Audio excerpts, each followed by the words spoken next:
All right, ladies and gentlemen, it does look like Mr. Vars 2 is back at it again. And this time, they're going to be making a video about why Genshin Impact is losing popularity. And you all might know Vars as one of those creators who is diving into a lot of different gacha games. I do believe he actually got his career started off in the space covering Genshin Impact. And so with that, as one of its longest supporters, right, as one of its longest reigned content creators, I'm wondering what his take is on the sorry state of the game in the present. We all know how Natlan is going. We've all seen how people think about Genshin in the present.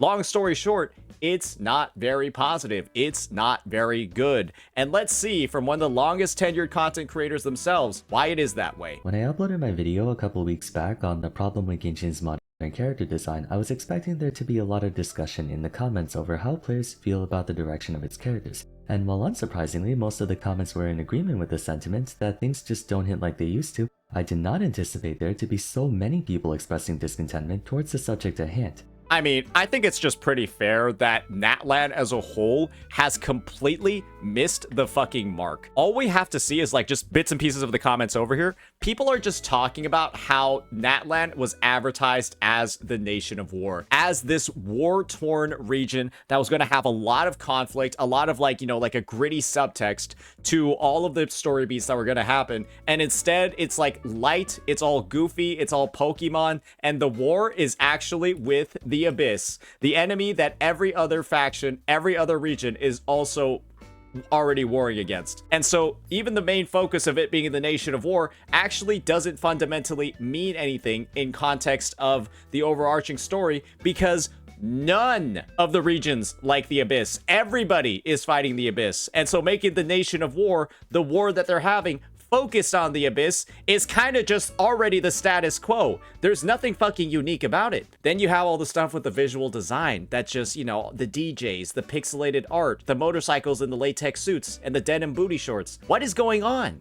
Nobody knows. For 2,500 comments at the time of writing this in a video with around 110k views is an insane percentage, but it is understandable why. Version 5 has been a major turning point for Genshin Impact, for better or worse, although at this point we can comfortably surmise that even if there are people who like the new stuff, a substantial number of players feel disillusioned by the state of the game. I even made a video talking about how Natlan would be Hoyo's last chance to maintain Genshin's position as the #1 gacha game, and it's just painful to see it be true. People have always trashed on this game ever since the day it came out, but never on this grand a scale. Such a topic isn't unfamiliar to us by any stretch of the imagination. For years there's been a video every month from one creator or another complaining that Genshin is dying. I've also made one before back in 2023 regarding burnout. Those points still stand, mind you, but this is a much worse situation. So as a follow-up to my video on Genshin's modern character design, I wanted to make one discussing if Genshin Impact is losing popularity as a whole. Back when the game first came out in 2020, a major reason for its generational success was that in addition to being released at a time where society at large was mostly confined indoors and looking for something to pass the time, the COVID buff was absolutely unreal for Genshin Impact. And think about it this way. I do believe that COVID, in a lot of ways, fostered at least some degree of like mental illness in a lot of people, where a lot of people developed like codependency on like some sort of thing, some sort of activity, or like some sort of pastime, just to be able to get through the sort of like monotonous day-to-day of being stuck at home for like 8, 10, whatever hours, when you used to be like going out, hanging out with friends, socializing, doing all of this stuff. And all of that was just like, it was just gone. You could literally not do anything except stay at home, watch something, or like play a game, or just engage with something that way. And I just feel like COVID in general, unless you're like one of the people that was lucky enough to be an essential worker, you kind of are worse for it. I'm gonna be real. I think COVID did a number on so many people and did a number on so much of their mental state. And Genshin was a game that was able to really capitalize on that and see a lot of success and a lot of like this sort of parasocial attachment to like games, to fictional characters that I think still happens to a degree today, but not nearly as much as it did back in 2020. Saying that Genshin revolutionized the mobile and gacha industry would be an understatement. Having been a gacha prisoner, I mean player, since I think 2015, Good I one. always saw gacha games as mobile titles meant to just keep you entertained during brief moments of idling throughout the day. Prevailing wisdom shared the belief that there was a clear divide in quality, production value, and so on between mobile games and console and PC ones. Sure, they were fun. Some of my favorite childhood moments are playing Fruit Ninja, Angry Birds, Bloons Tower Defense, Temple Run, Candy Crush, and whatnot, but they weren't meant to give you the same complete and comprehensive experiences you'd find on video games meant for your computer, Xbox One, or PS4. The hardware simply wasn't capable enough. Gachas in particular had this bootleg reputation to them, looking like cheap cash grabs. There were some good games out there, but when you took into account mechanics like the stamina system preventing you from playing endlessly, suffice to say mobile games were perceived to have noticeably less quality and depth compared to your conventional games. That is, until Genshin Impact. When the game was marketed to us, even though you could play it on PC, there was so much to it that took us by surprise. For mobile gamers, the idea that such a title could even be played on a handheld device was unheard of, not just in terms of graphics, but in scope as well. If they changed a few things around and did away with the energy system, they could feasibly have released Genshin Impact as a standalone title like you would a Zelda, Mario, or Pokemon game. Heck, they could have even made it into an MMORPG with how much foundation the game had.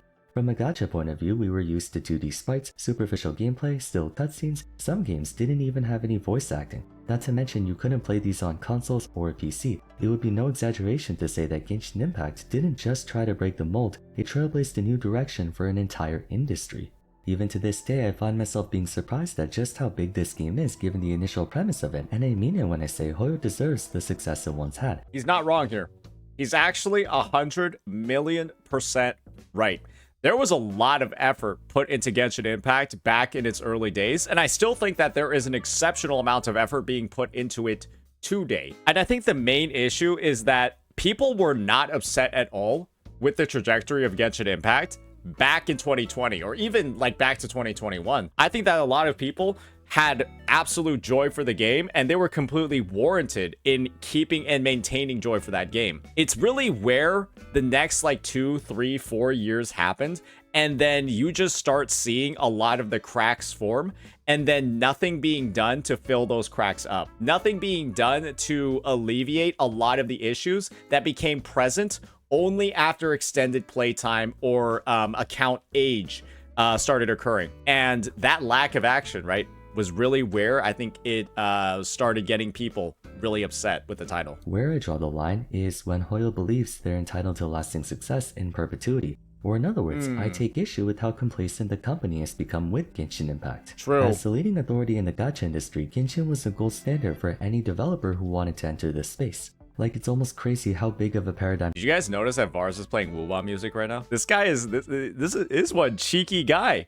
This is one cheeky guy. He's playing like the Jinzo exploration music right now. Crazy how big of a paradigm shift Genshin caused. When you take a look at gacha titles from before 2020 and compare them to the ones after, even those that don't have any intention of competing against Hoyo, it's practically night and day. Everyone in some capacity was trying to reinvent the wheel, even Hoyo themselves. Their succeeding titles, Honkai Star and Zenless Zone Zero, used Genshin Impact as the benchmark for how to structure those games. Naturally, you can't copy what someone is doing and expect to achieve the same result. You have to do more, and gachas did. They didn't just see Genshin as a standard to meet, but the standard to beat.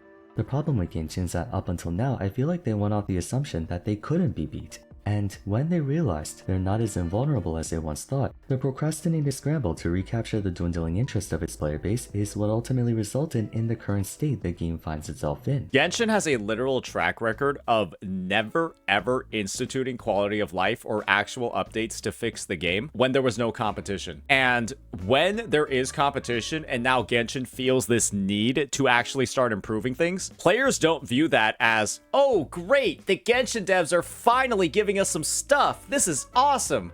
Players view that as, wow. So the Genshin devs are never gonna fucking do anything to fix the game unless there's a competitor. In those two situations, the same exact thing is happening, but it's a matter of perception. Because when Genshin players have been feeling ignored, when they know that their feedback and input has been used to wipe buttholes or used to like line trash bins, and now suddenly, now that a meaningful, viable competitor is in the distance or actually live, now that's when they start doing stuff. People generally view that as a gigantic slap in the face that they're not worth listening to unless there's some sort of threat. They feel like the game will never actually get better unless there's some sort of competitor on the horizon. And that just is like not a healthy vibe for a product or for a consumer to feel like you're just never going to get anything better. You're never going to get an increase in quality unless there's some outside force outside of your control as a consumer driving it. Genshin Impact, now more than ever, needs to change. It needs to evolve. For too long, it went through each and every version in a formulaic autopilot fashion. Eastonair made an excellent video essay on this back in spring of last year, which I highly recommend you check out, as it's still more than relevant today. Even though Hoyo single-handedly brought the gacha industry into the public consciousness, a byproduct of that is that their very presence invites challenge, not only from within, but from without. Widespread public attention leads to no shortage of scrutiny and attempts from other parties to try and take advantage of that dissatisfaction, but for a time it felt like such challenge was a non-issue. I'm sure everyone can recall Tower of Fantasy's miserable attempt at being the so-called Genshin killer, which effectively gave Hoyo a stranglehold over the market for multiple years. Now that I think about it, TOF fucking up this bad and fucking up like in this magnitude probably scared so many developers who could have provided like some sort of like meaningful competitor to Genshin Impact. But TOF dropping the ball so badly with its dog shit launch and absurd power creep and like basically basic unplayability as the months went on, I genuinely feel like it scared so many potential games that honestly probably could have easily competed with Genshin, scared and or delayed them. And in a sense, it extended how long Genshin was able to be so like bad in the first place. Saw no issue with going about things of their own accord. And to be fair, for its time, Genshin was a pretty solid game. There were concerns regarding the lack of meaningful content once making it to endgame, but when you consider what the alternative was, being the greater gacha industry, Genshin was a power creep resistant, free-to-play friendly, multifaceted, open-world gacha game intended to appeal to every type of player you can think of. That was practically unheard of within the industry before, and even since. Also, I'm not saying they haven't been putting in any work whatsoever. With each passing version, huge expansions were made to the world of Teyvat, along with a plethora of new places to explore, handcrafted and detailed to make each area feel unique and memorable. Additionally, we saw new methods of exploration and new service mechanics and puzzles, along with a ton of new content for players interested in that front. So credit where it's due, from an exploration standpoint, they've been keeping it up to date very nicely. I hope to God Vars mentions the exploration quality of life being locked behind limited banners. I hope to God he's going to mention that, because I could agree from the perspective that they kept up very nicely in terms of the environmental design, but Natlan's environmental design, it's like, it's the best way that I can view it is like, you know how sometimes in like modern cities, they'll add like spikes and shit to like walls or make benches like really uncomfortable to lay down on because they don't want homeless people? That's almost like the same sort of design that's in Natlan. The environment is like intentionally unfriendly and super unwieldy to navigate in unless you aren't homeless and pay for the limited characters and pull on every limited banner. I think that's the best way that I can put it. Natlan just feels intentionally designed to be a pain in the fucking ass unless you're willing to spend money on the game. While gachas are conceptually designed to only be played sparsely throughout the week, Genshin was created to accommodate those who wanted to play for much longer and more seriously. With the game trying to appeal to as wide of an audience as possible, that also meant it needed to maintain appeal for as wide of an audience as possible, consequently leading to the start of its eventual decline in popularity. Expansions to the overworld were a welcome addition without question, but the reason it's not being acknowledged as much as it could be is due to the absence of meaningful systems put in place to substantiate it and give us extrinsic motivation to actually go for them. For all the beauty and vastness of the game's scenery, apart from exploring it to open chests, complete puzzles and whatnot, there literally is no other reason for you to revisit any of those spots, causing tons of areas throughout Teyvat to end up mostly being forgotten to time. Events could potentially do so, but therein lies another problem. Genshin's events did little more than present ephemeral ways to kill time. Most if not all their flagship events rarely if ever add more to the game in a permanent lasting way, and while some of them may give us an engaging story bit for a character or two, that only appeals to one part of the widespread player base. Beyond the scope of there being more to explore, the day-to-day experience of Genshin has not changed at all in the 4.5 years it's been out, because anything they do implement is either more of the same that we've been doing, or something new but only for a short period of time. Their constant negligence towards expanding on all aspects of the game was called out on several times in the past, but hardly any action was taken towards it since that would obviously require more resources, manpower, and wherewithal, and Toyo found no sense of urgency in doing so when there was nothing that could pose a threat to their bottom line. I feel like Genshin is going to release a third endgame soon. I'm pretty sure Genshin is going to release a third endgame soon because something has to happen. I do think they're developing it right now. There was nothing that could pose a threat to their bottom line. Even so, the lack of care for evolving and expanding on Genshin Impact has only grown more and more pronounced. Players took notice of all the things the game either did not implement or implemented poorly. Where are my artifact loadouts, Hoyoverse? Where are my artifact loadouts, Hoyoverse? Where are they? 1 million fucking %. The fact that Wuthering Waves, with a roster that is about 1/4 the size of Genshin Impact, with the number of Echo Sonata sets, which is about 1/10 the size of Genshin Impact, has gone ahead and added in Echo loadouts or artifact loadouts, right? The equivalent of them, within 9 months. While Genshin, it's been almost 5 years and it's just not there yet. It genuinely has gotten to a point where you're just like, you do feel like you're kind of being spat on in the face. The game either did not implement or implemented poorly and kept them in mind, causing them to be hyper-conscious of it when competing titles eventually came out. He already knows. Ironically, the first one to pose a threat to Genshin Impact's optics was its own sister title, Honkai Star Rail, published by the same parent company.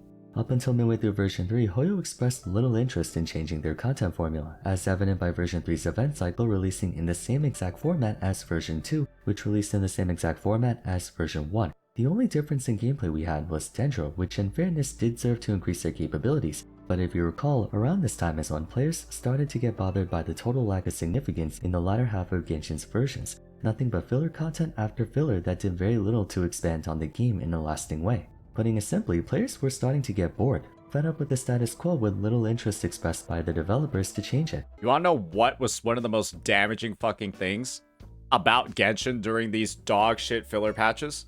Its community. So many people bending over backwards, inhaling as much fucking copium as possible, saying shit like, boy, am I glad that this filler patch is coming up. Oh man, I can finally catch up on all of those story quests I've been putting off. Oh man, I'll finally be able to do Technari's second story quest because now there's nothing to fucking do in this patch. It's just like, holy shit, man. Just accept it's not good and then tell the devs it sucks ass so that it can be fucking fixed instead of just doing some copium when you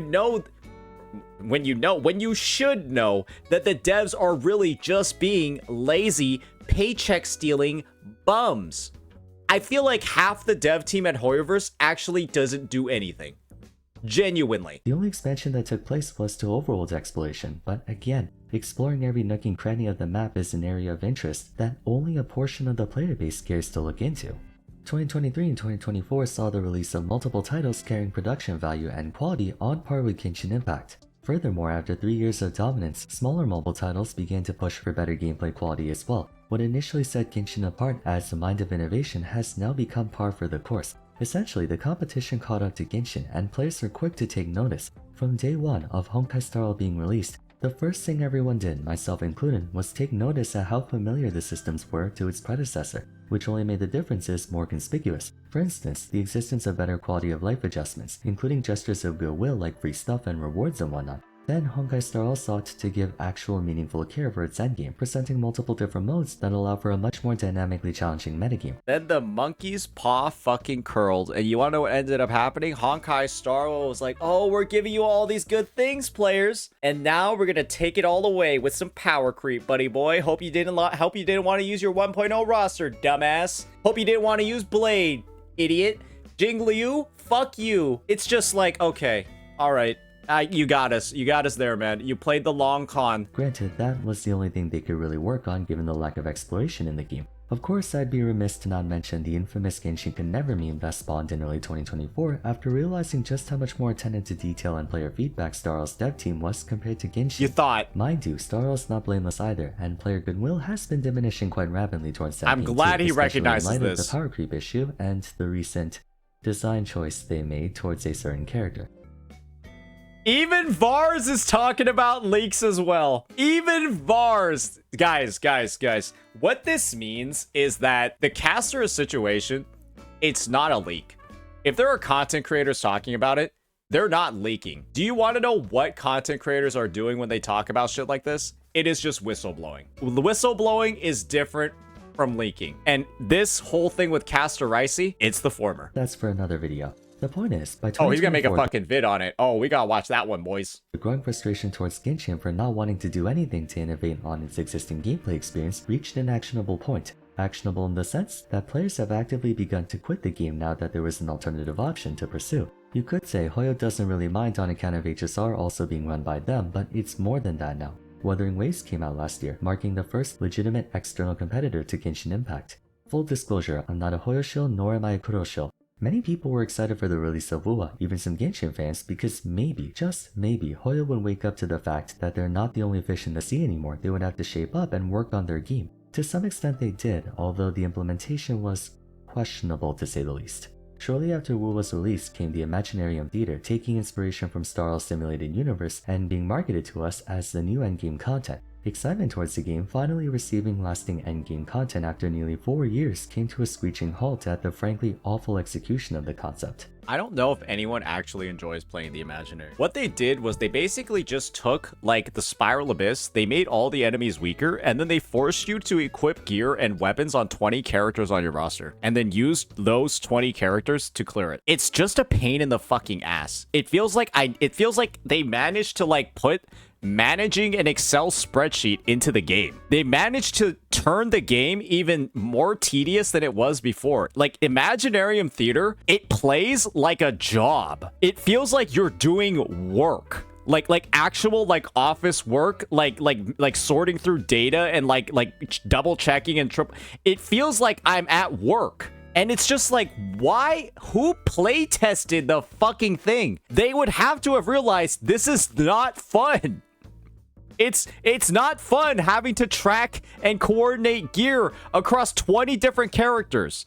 It's just not. I don't understand why they thought it would be. Even though improvements have been made in subsequent cycles, the message was loud and clear. Much of the community suspected they scrambled to quickly release something out of concern for Genshin losing a significant number of players to emerging titles, not only from their own portfolio like HSR and CCZ, but now even WUA, among other games. This might be a hot take, but Imaginarium felt more like a PR stunt than a well-mapped out, well-tested, well-conceptualized, and well-implemented game mode. I honestly don't even do it because of how tedious it is. I feel like there's a lot of players like that. I feel like there are a lot of players who straight up are just like, fuck this. It's an absolute waste of my time. It doesn't respect my time. I'm just not even going to try the content. Why do you think there are so many completion rewards like the cool little poses that like the characters can fucking get just because you use them or something like that? It's because they know nobody wants to actually fucking deal with the gameplay. They know that for sure, that nobody wants to actually deal with the gameplay. So they had to put rewards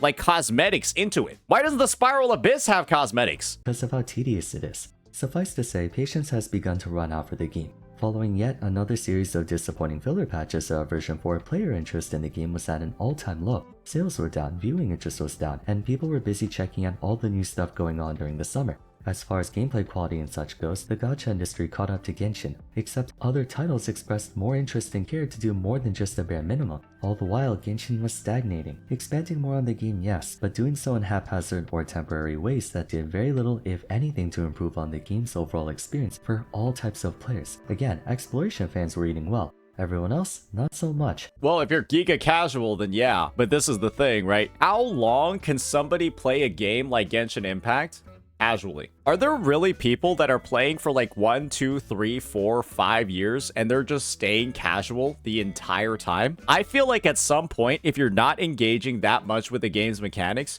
you kind of will just end up like quitting or like doing something else. I can't imagine any universe where somebody plays the game for 5 years casually. That just sounds odd. It really does sound odd. Game were optimistic that Natlan would make a big difference.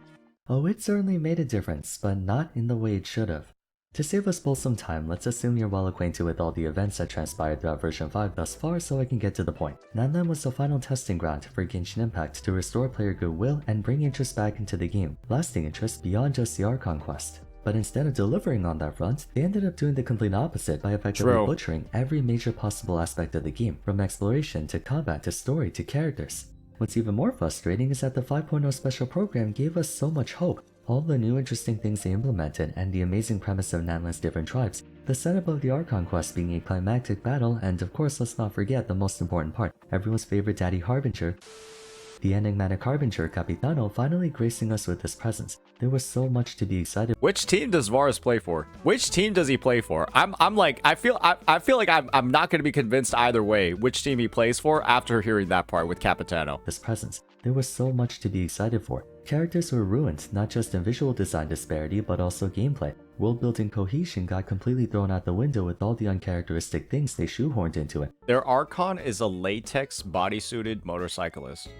Then the motorcycle flies. I'm gonna be real here. What it feels like with Natlan is that every person on like the design team was told, take LSD or take like XYZ very hard drug, go concept a character, and then we'll just take all the results, morph them together, and then just release it. You put any two duos together in Natlan, and you're just like, what the fuck were they thinking? Like, you put Kanish and Mualani together, you're just like, wait, what the fuck were they thinking? Mualani looks like she's from Hawaii or like Samoa.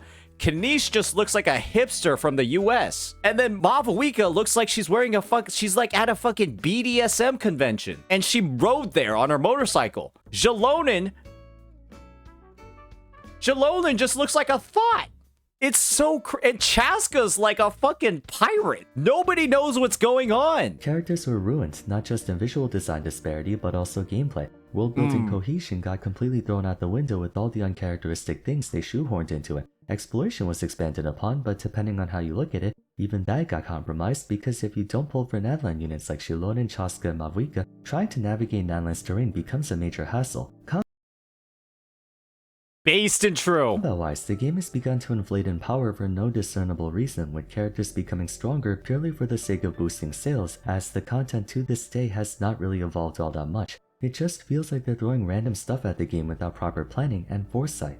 Natlan has easily introduced the most power creep that the game has ever seen. I'm gonna be real.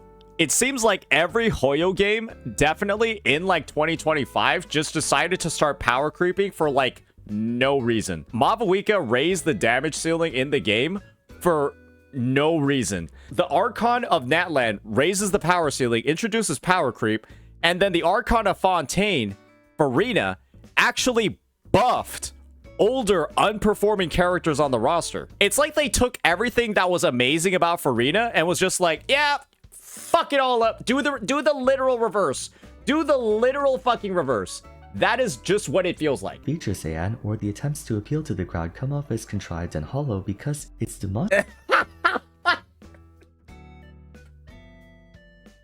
Oh no! Not this thing! The artifact loadout feature that basically just takes your unit and fucking bricks it. It's just like, it's a one-click brick.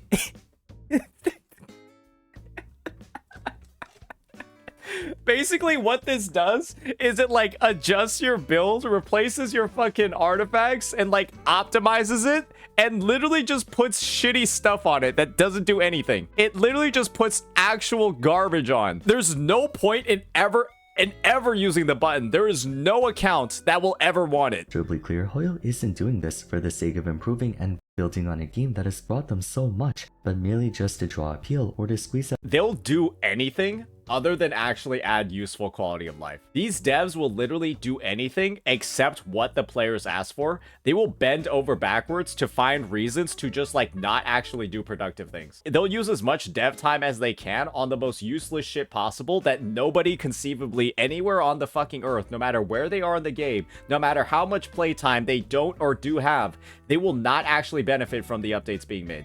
Every single time. More from the player base, that still remains. The game has no sense of direction anymore, and people are growing exhausted of it. Statistically, Genshin Impact might still be the biggest gacha game to date, but I can't help but feel like Koyo just gave up on it. It's the same formulaic autopilot approach they've been doing for the past 4 years. Some could say the same of them giving up on HSR as well. Just with a new coat of paint over it every year. Only now it's been polluted by nonsensical character design, forced gimmicks, and an even more stagnant day-to-day gameplay experience. I don't think it's a coincidence that so many big-time gacha games got released in 2024 and are about to release in this year and next year. UA and ZZZ aside, there's Ash Echoes, Girls Frontline Exilium, Infinity Nikki, Azure Promilia, Project Mugen, Neverness Tavernus, Arknight's Enfield to name a few. Even if none of these games get anywhere close to Genshin in size, they still fracture a number of Genshin's players, who may never come back to the game. The controversial reception towards version 5 coupled with the anticipated release of multiple new games will continue to chip away at public opinion towards Genshin, and if they don't do something soon, I wouldn't be surprised if version 6, the long anticipated advent of Snezhnaya, doesn't even pique player interest for more than like a month. It might be exciting for a patch or two, but with the game not having evolved in a substantial way for almost 5 years, what's the point? Gotta say, it's frustrating to see this happen. When a company becomes so complacent, they begin to take their success for granted and let a game fester until it eventually rots. Natlan, and by extension version 5, had so much potential to be the saving grace that puts Genshin back on top for players, but it's just more of the same vapid and superficial crap. Whether you're someone who enjoys Natlan's character design and the story, or someone who hates it, I think we can all agree that Genshin needs to change in some way, shape, or form, every way, shape, or form. It needs something new and refreshing to set the game in a different direction than where it's going now. They just need to do a complete fucking overhaul of every single system in the game. They need to go ahead and fucking evaluate how they're designing their environments and shit. They need to add some more goddamn fucking endgame. They need to go ahead. They need to rework whatever the fuck they did with this bullshit ICD stuff and just like make more of their roster like playable, give more variety to the combat, and like stop relying so much on their dog shit elemental reaction system. Introduce a new fucking element or something and like just rework the entire goddamn thing. I feel like that would actually save the game. Rework the entire goddamn elemental system and then just get rid of it. Or like add some like, I don't know, like Imaginary and Quantum. Just do something like that. Spice it up, fix this shit. Actual endgame content that challenges us in a way that's rewarding and fair. We need meaningful story developments and plot progression that keeps us interested in the game long after the end of each version's Archon quest. We need more quality of life updates like being able to replay old events out the same way other games do. We need updates to systems like the standard banner. We need flagship events that aren't just a bunch of minigames. The game has to evolve. It's been doing the same shit for far too long. Genshin Impact has so much potential to be one of the best games of all time, but Hoyo refuses to actualize that potential. I just wish they cared. Genshin doesn't have to be their biggest gacha game. Ever since Pokemon TCG came out, there's no way they can compete against friggin' Nintendo. But I wish the devs cared. Not boilerplate we hear you platitudes, actually care. It's become abundantly clear they just don't care anymore. The game won't die, but it's just sad to see what it could have been. What do you guys think about this? Do you feel like the game still has a chance, or has Genshin run out of second chances? I think that Genshin will always have a second chance for a lot of players because it is like the gacha game, and it's probably the gacha game that they're going to have the most memories of as they go into like every single game in the future. And if these devs actually do drop a bombshell update where they prove that they do care and they actually fix the fucking game and they don't literally make it worse with their new region. Let's think about it this way, guys. Fontaine was the best that Genshin has ever been. Fontaine literally was the best that Genshin was ever been. I actually played Genshin during Fontaine. It was good. And the thing is, Fontaine being so good is actually one of the reasons why Genshin right now is so bad. Because Fontaine was so good that seeing the quality of Natlan is just like people being like, what the fuck? Everyone's just like, what the fuck? Because Fontaine was actually so good. And then to have this much of a drop in quality just pissed everybody off and started making people quit. And now it seems like the devs really are just phoning it in, going for predatory practices, trying their best to do anything except actually fix the structure of the game and the problems that are there, and then just like introduce power creep, predatory banners, exploration locked behind QOL where exploration sucks balls and feels like shit if you don't pull on every limited character, and then that's what they're doing to sustain sales instead. But that's such a short-term gain point of view that is not going to foster player loyalty in the long run, and they're going to see the impacts of it. They're already seeing the impacts of it right now, but they're going to be more later. I do apologize for the depressing tone throughout the video. I just felt like it needed to be said. That's it for today though, so if you enjoyed the video, I'd appreciate it if you'd like to like and subscribe. Yeah, actually banger vid by Vars. And I think that, right, what I was talking about at the start of the react, that him having this much experience being one of the oldest CCs was going to give a very nuanced point of view on the situation. I do think that this was one of those. And I think that the point of view that he gave was a great one. I think he summarized a lot of the topics very well. And it is pretty clear for a lot of people, right, that have been playing this game and that have been playing this game for a long time and have quit or maybe will quit. There are some big fucking issues. This is primarily Wuthering Waves channel, right, with the Wuthering Waves audience. I'm sure that all of these were brought top of mind to us as well. And it's nice to see somebody else in the equation really, you know, speak what was on our mind. So with that, let me know what you all think. Peace.